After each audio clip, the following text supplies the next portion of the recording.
Dear students, আশা করি সকলে ভালো আছো। দেখো, এই চক্রবৃদ্ধি সুদের ওপর আমি তোমাদের দুটো ভিডিও দিয়েছি। তো আজকে এই ভিডিও তোমাদের একটা ভীষণ ভীষণ গুরুত্বপূর্ণ জিনিস দেখাবো। বহু ছাত্রছাত্রীর কাছে যে জায়গাটা ডাউট হয় সেই জায়গাটা আমি ক্লিয়ার করব, একটু ভালো করে খেয়াল করো। ধরো, তুমি এবং তোমার বন্ধু ব্যাংকে 500 টাকা জমা দিতে গেছো। তুমিও 500 টাকা জমা দেবে, তোমার বন্ধুও 500 টাকা জমা দেবে। তো ব্যাংকে সুদের হার 10% বার্ষিক, 10% বার্ষিক শতকরা সুদের হার। তো তুমি 500 টাকা জমা দেবে, তোমার বন্ধুও 500 টাকা জমা দেবে। তো দিয়েছো, তুমি দিয়েছো সরল সুদের হারে, তুমি দিয়েছো সরল সুদের হারে, সুদের হারে, আর তোমার বন্ধু দিয়েছে চক্রবৃদ্ধি সুদের হারে, সুদের হারে।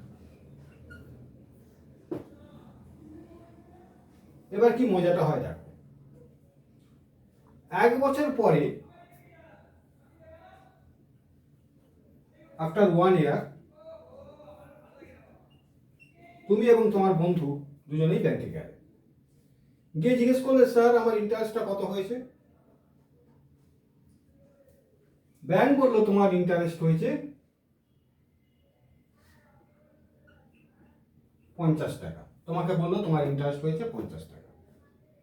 তোমার বন্ধুকেও বললো তোমার ইন্টারেস্ট হয়েছে 50 টাকা। ঠিক আছে, দুজনেই সমান ইন্টারেস্ট পেলে, কারো মনে কোনো ক্ষোভ নেই যে ব্যাংক তাহলে ঠিকই হারে দিচ্ছে। টাকাটার মধ্যে তোমরা তুললে না, তোমরা খালি জানতে গেছে, জেনে গেলে। দ্বিতীয় বছরে তোমরা গেলে, দুজন, দ্বিতীয় বছর শেষেও তোমরা গেলে।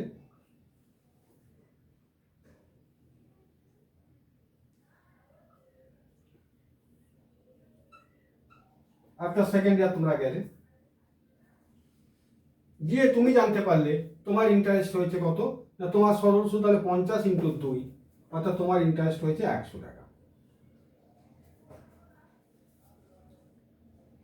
তোমার বন্ধুকে কিন্তু ব্যাংক বললো যে তার ইন্টারেস্ট হয়েছে 105 টাকা। তুমি একটু ঘাবড়ে গেলে যে তোমার কোথাও ভুল হলো নাকি ব্যাংকের ইন্টারেস্ট হিসাব করতে। তুমি আবার ব্যাংকের অ্যাকাউন্টস ডিপার্টমেন্টে গেলে, গিয়ে বললে, স্যার ও 10% হারে জমা রেখেছিল 500 টাকা, আমিও 10% হারে 500 টাকা জমা রেখেছিলাম। তো প্রথম বছরে আমাদের দুজনেরই 50 টাকা ইন্টারেস্ট ছিল। দ্বিতীয় বছরে স্যার আমার ইন্টারেস্ট বলছেন 100 টাকা, ওর ক্ষেত্রে কেন বলছেন 105 টাকা? আমার কি কোথাও গন্ডগোল হলো? ব্যাংক অ্যাকাউন্টস দেখে বললো, না ঠিকই আছে। তৃতীয় বছর তুমি ব্যাপারটা কি হলো বুঝতে পারলে না, বাড়ি চলে এলে, যে দেখা যাক। তৃতীয় বছরের শেষে তুমি গেলে, গিয়ে অ্যাকাউন্টস ডিপার্টমেন্টে জিজ্ঞেস করলে, স্যার আমার কত টাকা ইন্টারেস্ট হয়েছে? ব্যাংক বললো তোমার ইন্টারেস্ট হয়েছে 150 টাকা। তোমার বন্ধু বললো, সেও জানতে চাইলো তার কত ইন্টারেস্ট হয়েছে।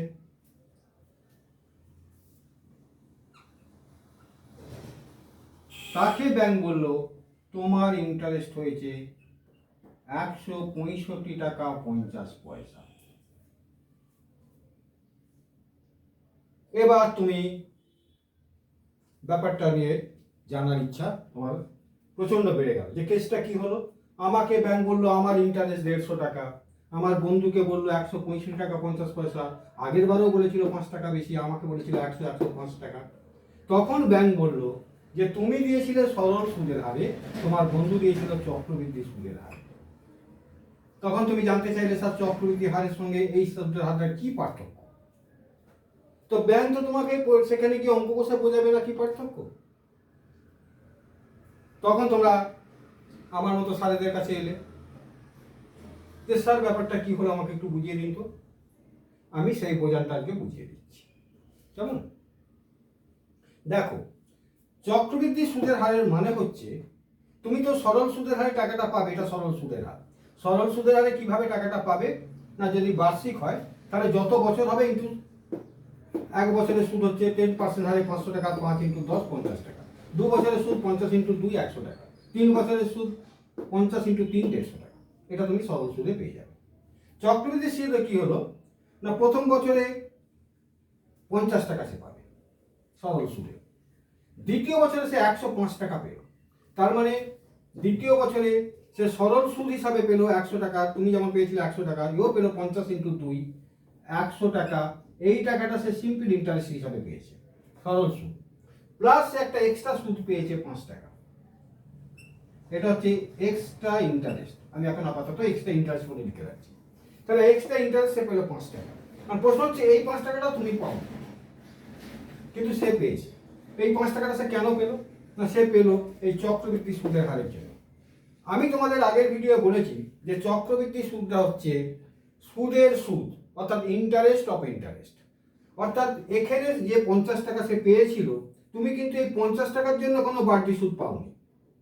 তুমি পেয়েছিলে তোমার আসলে 100 টাকার জন্য 2 বছরে 50 দুগুণে 100 টাকা। ও কিন্তু এই 50 টাকার জন্য একটা সুদ পেয়েছে।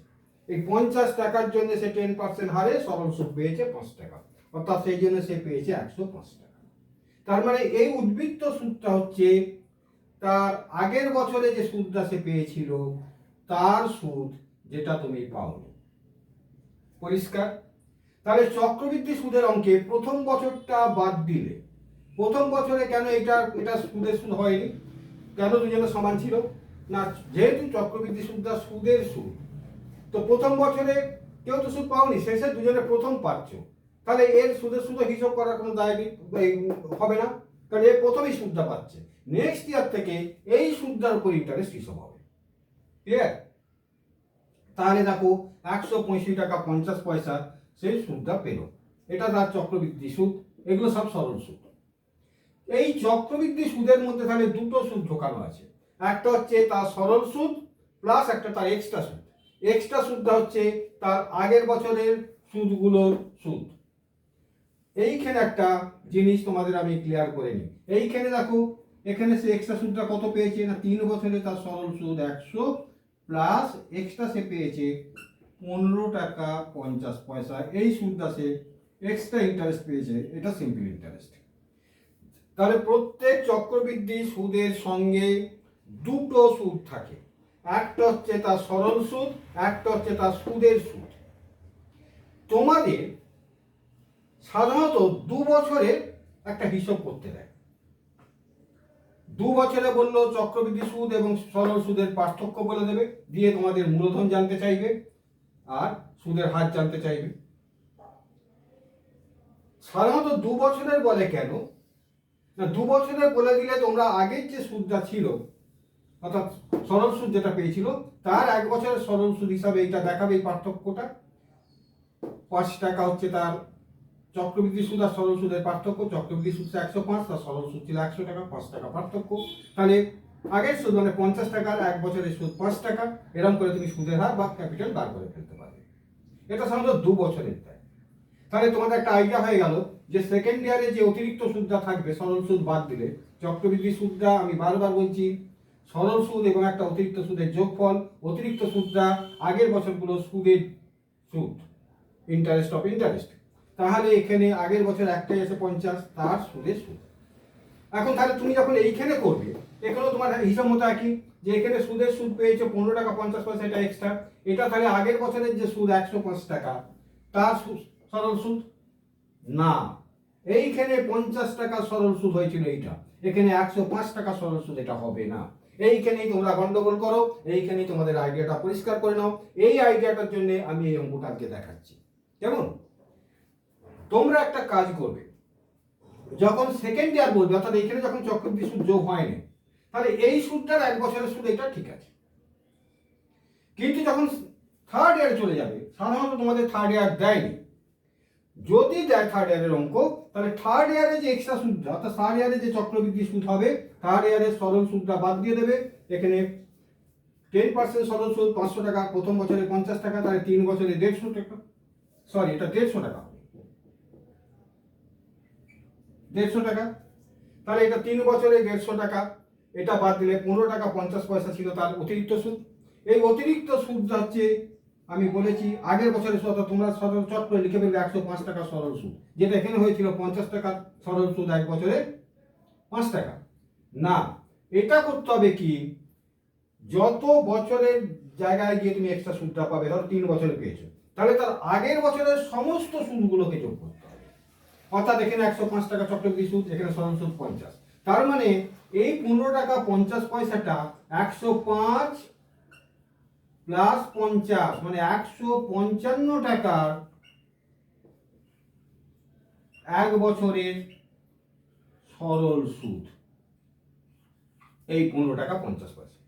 যদি 4 বছরে দেয়, তার আগে যতগুলো তিনটে চক্রবৃদ্ধি সুদ এবং একটা সরল সুদ, টোটাল যোগফলটা 1 বছরের সরল সুদ, এই অতিরিক্ত সুদটা। পরিষ্কার হলো ব্যাপারটা? সরল সুদের ক্ষেত্রে সব কোনো ঝামেলা নেই। তাহলে শুধু দ্বিতীয় বছরের ক্ষেত্রে আগের বছরের সুদটা 1 বছরের সরল সুদ, ওই অতিরিক্ত সুদটা বাদ বাকি যদি তৃতীয় বছর চতুর্থ বছরে যে অতিরিক্ত সুদগুলো আসবে সরল সুদ বাদ দিয়ে, তার সবগুলো আগের সুদগুলো সব চক্রবৃদ্ধি সুদ এবং সরল সুদ যোগফলের 1 বছরের সুদ। তাহলে আরেকবার আমি ডিটেলস এর জিনিসটা বলে দিচ্ছি। প্রত্যেক বছর যে চক্রবৃদ্ধি সুদটা পাবে তার মধ্যে প্রথম বছর চক্রবৃদ্ধি সুদ হবে না, প্রথম বছরে শুধু সরল সুদ হবে। তারপর বাদবাকি প্রত্যেক বছরে যে চক্রবৃদ্ধি সুদ হবে তার মধ্যে দুটো সুদ থাকবে, একটা হচ্ছে সরল সুদ আর একটা হচ্ছে অতিরিক্ত সুদ। এই অতিরিক্ত সুদটা আগের সুদগুলোর সুদের সুদ, অর্থাৎ ইন্টারেস্ট অফ ইন্টারেস্ট। দ্বিতীয় বছরের ক্ষেত্রে যে অতিরিক্ত সুদ 105 টাকা চক্রবৃদ্ধি সুদ হয়েছিল, এর মধ্যে 100 টাকা সরল সুদ, 50 টাকা 1 বছরে যদি সুদ হয়, 2 বছরে 100 টাকা, তাহলে 100 টাকা সরল সুদ বাদ দিলে 5 টাকা অতিরিক্ত সুদ। এই অতিরিক্ত সুদটা আগের সুদ 50 টাকার 1 বছরের সরল সুদ হয়ে গেল। তৃতীয় বছরের ক্ষেত্রে 15 টাকা চক্রবৃদ্ধি সুদ হয়েছিল 165 টাকা 50 পয়সা, তার মধ্যে 3 বছর বলে 3 50 এবং 150 টাকা সরল সুদ, তাহলে 15 টাকা 50 পয়সা অতিরিক্ত সুদ। অতিরিক্ত সুদটা হচ্ছে তার আগের সুদ 105 টাকা প্লাস তার আগের সুদ 50 টাকা। এবার যদি তারও আগে থাকে, এরকম পরপর আগের সুদ তার মধ্যে যদি 6টা থাকে, এটা যদি 6 নম্বর হয়, তাহলে দেখবে 4টে হচ্ছে চক্রবৃদ্ধি সুদ হয়েছে, একটা সরল সুদ হয়েছে, এই 5টা সুদের টোটাল যোগফলের 1 বছরের সুদ। এখানে হচ্ছে 1 2, একটা হচ্ছে দেখো চক্রবৃদ্ধি সুদ, একটা সরল সুদ, তাহলে 105 প্লাস 50 155 টাকার 1 বছরের সুদ। এখান থেকে আমরা যাবতীয় হিসাব করে নেব মূলধন বা সুদের হারে। আমি এবার দুটো অঙ্ক দেখাচ্ছি, দেখে নাও। এখন এখানে দেখো, তাহলে তোমার আর তোমার বন্ধুর প্রতি ঈর্ষা করার কিছু নেই যে না বন্ধু তাহলে ঠিকই করেছে। তোমাদের একটা জিনিস বলে দিই, তোমার ঈর্ষা করার কিছু নেই। তুমি যদি অঙ্কটা বুঝে থাকো, তোমার বন্ধু যদি না বুঝে থাকে, তাহলে জানবে তোমার বন্ধু তোমার চেয়ে বেশি টাকা পেয়েও লাভবান হয়নি, লাভবান হয়েছে তুমি, কারণ তুমি জ্ঞানটা অর্জন করেছো, তোমার বন্ধু জ্ঞানটা অর্জন করতে পারেনি। ফলে তোমার বন্ধু টাকাটা হয়তো পেয়েছে, কিন্তু সে আইডিয়াটা তার ক্লিয়ার নয়। তোমার কিন্তু আইডিয়াটা ক্লিয়ার হয়ে গেল, যেটা ভবিষ্যতে তোমার অনেক কাজে লাগবে। কাজে সেটা তুমি উইন করবে। কেমন? চলো আরও দুটো অঙ্ক দিয়ে আমি তোমাদের এটার ধারণাটা আরও পরিষ্কার করে দিই, কারণ এই ধরনের অঙ্ক খুব ইম্পর্টেন্ট। এবং তোমাদের একটা কথা বলি, জেনে রাখো, অ্যালবার্ট আইনস্টাইনের নাম তোমরা সকলে শুনেছো।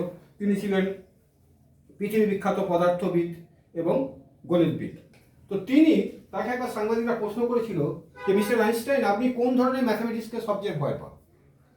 তিনি হাসতে হাসতে বলেছিলেন, মজা করেই বলেছিলেন, যে দ্যাট ইজ কম্পাউন্ড ইন্টারেস্ট। বলছে কম্পাউন্ড ইন্টারেস্টের অঙ্ক আমাকে যা ভুগিয়েছে, অন্য কোনো অঙ্ক আমাকে এরকম ভোগায়নি। কারণ তোমরা ভাবছো তাহলে কি অ্যালবার্ট আইনস্টাইন কম্পাউন্ড ইন্টারেস্টের অঙ্ক পারতেন না? না, ব্যাপারটা তা না। আসলে আইনস্টাইন কম্পাউন্ড ইন্টারেস্টের উপর ধ্যান দিতে গিয়ে তাকে পরিশ্রম করতে হতো। তিনি বুঝেছিলেন যে ইন্টারেস্টের একটা জটিল জায়গা আছে। কেমন? এটা তোমাদের আমি শোনালাম, এটা গল্প। তার মানে এই নয় যে আইনস্টাইন কম্পাউন্ড ইন্টারেস্টের অঙ্ক জানতেন না বা করতে পারতেন। হয়েছে? চলো আমি পরের উদাহরণগুলো দিই। স্টুডেন্টস দেখো বোর্ডের অঙ্কটা, বার্ষিক 4% সুদের হারে, চক্রবৃদ্ধি সুদের হারে কত টাকা, এটা জানতে চেয়েছে, কত টাকার 2 বছরের সরল সুদ ও চক্রবৃদ্ধি সুদের অন্তর 80 টাকা। অন্তর, সুদের অন্তর, সরল সুদ আর চক্রবৃদ্ধি সুদের অন্তর।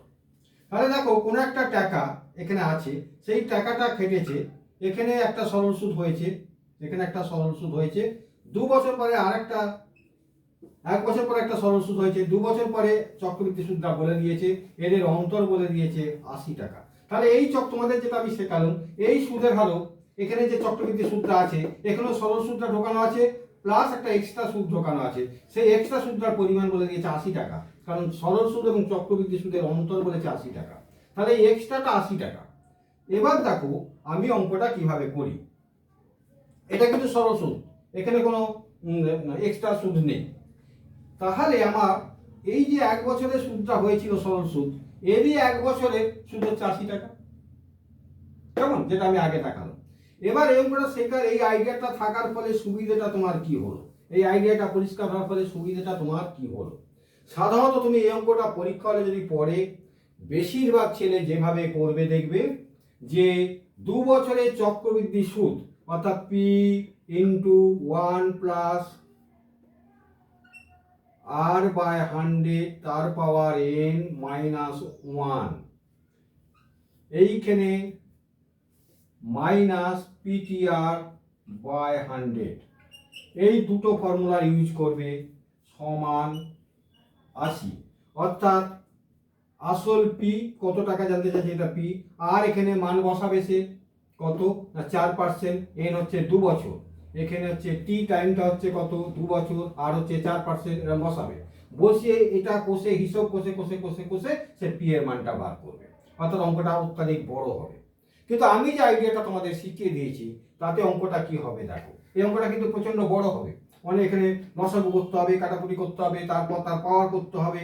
এখানে 2 3 4 হলে তো 4 সাধারণত আসে না তোমাদের, 3 অব্দি আসে, 3 হলে তো আরো গন্ডগোলের ব্যাপার। তারপর বিয়োগ করতে হবে, তারপর ইকুয়েশনে থেকে 80 তে গুণ করে মানটা বার করতে হবে। দেখো আমি যে আইডিয়াটা দেখিয়ে দিয়েছি তাতে এক লাইনে অঙ্কটা হয়ে যাওয়ার কথা। দেখো কি, আমার আইডিয়া অনুসারে 4% চক্রবৃদ্ধি সুদের হারে এখানে একটা কোনো টাকা আছে 1 ইয়ার, যা হোক একটা সরল সুদ হয়েছে 2 ইয়ার, এখানে একটা চক্রবৃদ্ধি সুদ হয়েছে, আমার জানা নেই, এটাও জানা নেই, এটাও জানা নেই। কিন্তু এই চক্রবৃদ্ধি সুদের মধ্যে সরল সুদ আছে প্লাস এক্সট্রা সুদ আছে, তাহলে সেই এক্সট্রা সুদটা বলে দিয়েছে অঙ্কটা 80 টাকা। তাহলে এখানে 80 টাকাটা এই সরল সুদের 1 বছরের সুদ, পরিষ্কার। তাহলে আমি এখানে আসলটা ধরে নিলাম এক্স, তাহলে এক্স এর 4% সুদের হারে 1 বছরের সুদ কত, সমান এক্স বাই 25 টাকা। এক্স টাকার 1 বছরের সুদ 4% হারে, তাহলে এইটা হলো এক্স বাই 25। এই সুদটার 1 বছরের সুদ 80 টাকা, তাহলে এক্স বাই 25, এই টাকাটার 1 বছরের সুদ 4 ইন্টু 25 সমান 4 ইন্টু 100, 1 বছরের সুদ 4% হারে সমান 80 টাকা। তাহলে কত 25, মানে x by 625 is equal to 80 और x इज इक्वल टू 50,000।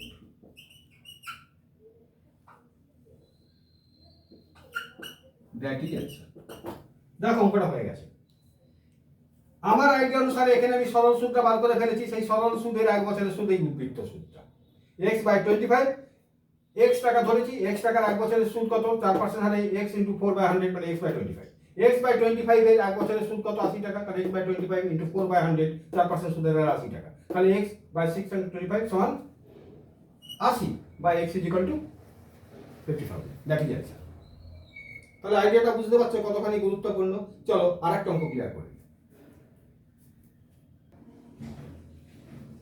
দেখো বলছে কোন মূলধনের 1 বছরের সরল সুদ 50 টাকা এবং 2 বছরের চক্রবৃদ্ধি সুদ 102 টাকা। চক্রবৃদ্ধি সুদের হার এবং মূলধন নির্ণয় করো। কোন একটা মূলধন আছে, 1 বছর পরে তার সরল সুদ দাঁড়ালো 50 টাকা, বেশ। 2 বছর পরে তার চক্রবৃদ্ধি সুদ দাঁড়ালো 102 টাকা। চক্রবৃদ্ধি সুদের অঙ্কে প্রথম সুদটা সবসময় বলেছি সরল সুদ, তারপর থেকে যত সুদ আসবে সব চক্রবৃদ্ধি সুদ। তাহলে 102 টাকা 2 বছর পরে চক্রবৃদ্ধি সুদ। এই চক্রবৃদ্ধি সুদের দুটো অংশ, একটা হচ্ছে সরল সুদ, একটা হচ্ছে অতিরিক্ত সুদ। তাহলে সরল সুদটা কত হবে, এখানে তোমরা কেউ বলতে পারবে সরল সুদটা কত হবে? খুব সোজা, 1 বছরের সরল সুদ 50 টাকা। সরল সুদ হচ্ছে 1 বছরের যে সরল সুদটা হবে, প্রথম কথা হচ্ছে যেটা সুদের হার হবে তাকে ক্যাপিটাল দিয়ে গুণ করলে সেটা 1 বছরের সরল সুদ। 1 বছরের যে সুদটা হবে যত বছরে সরল সুদ বার করতে বলবে ইন্টু ইয়ার। তাহলে এখানে 50 হচ্ছে 1 বছরের সরল সুদ, তাহলে 2 বছরের সরল সুদ 50 ইন্টু 2 সমান 100 টাকা। তাহলে এখানের মধ্যে 100 টাকা ইনপুট করা আছে। আমি বলেছি চক্রবৃদ্ধি সুদ মানে সরল সুদ প্লাস একটা এক্সট্রা সুদ, তাহলে 100 টাকা সরল সুদ বেরিয়ে গেল। এটা হচ্ছে সিম্পল ইন্টারেস্ট। তাহলে এখানে আর কি রইলো না, রইলো 102 মাইনাস 100, 2 টাকা হলো তোমার এক্সট্রা ইন্টারেস্ট, বা এটা হচ্ছে ইন্টারেস্ট অফ ইন্টারেস্ট, যেটা আমার অঙ্কে দরকার। হয়ে গেল এই আইডিয়া। তাহলে দেখো এই অঙ্কটাও যদি তুমি সূত্র বসিয়ে করতে যাও অনেক বড় হয়ে যাবে, সময় নষ্ট হবে। তোমার আইডিয়াটা যদি পরিষ্কার থাকে তুমি আগের অঙ্কের মতো এটাও এক লাইনে করে ফেলবে। কিরকম? 50 টাকার অতিরিক্ত সুদ দাঁড়িয়েছে 2 টাকা। চক্রবৃদ্ধি সুদের যে অতিরিক্ত সুদ, এটা কোথা থেকে এসেছে না আগে সরল সুদ থেকে 50 টাকা থেকে।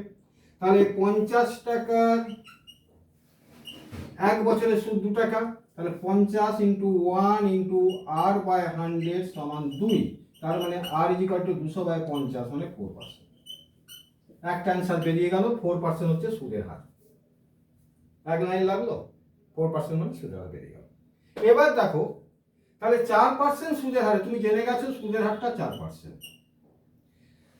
1 বছরের সরল সুদ 50 টাকা, তাহলে তোমার ফর্মুলা হচ্ছে PTR/100 সমান 50। সেখানে তুমি পিটা জানো না, টিটা 1 বছর, আরটা 4/100 সমান 50। তার মানে পি ইকুয়াল টু কত?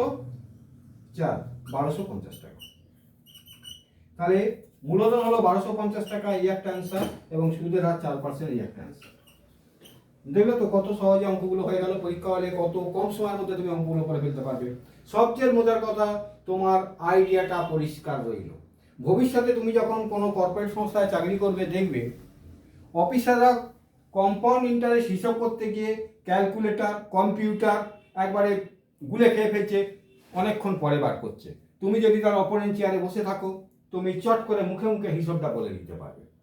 তো এটা একটা গর্বের জায়গা যে আমি জিনিসটা জানি। তো এর চেয়েও কি বেশি গর্ব যে সে 15 টাকা তোমার বন্ধু তোমার চেয়ে বেশি পেয়েছে?